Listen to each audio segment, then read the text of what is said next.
Hello friends, આજે આપણે શીખીશું use of S end of.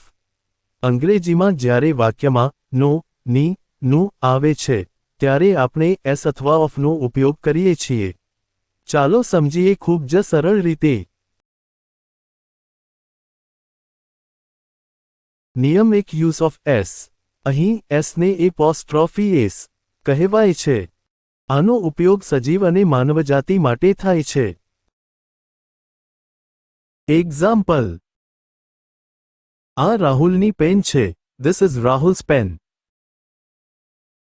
હું રેખાની બહેન છું. I am Rekha's sister. નિયમ 2 ઓફનો ઉપયોગ સામાન્ય રીતે નિર્જીવ વસ્તુઓ માટે થાય છે.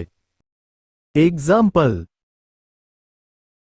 ઘરની છત લાલ છે. The roof of the house is red. ભારતની રાજધાની દિલ્હી છે. The capital of India is Delhi.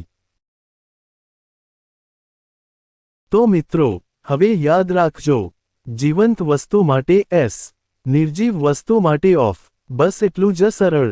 Video ગમ્યો હોય તો લાઇક કરો, સબસ્ક્રાઇબ કરો અને ઇંગ્લિશ શીખતા રહો.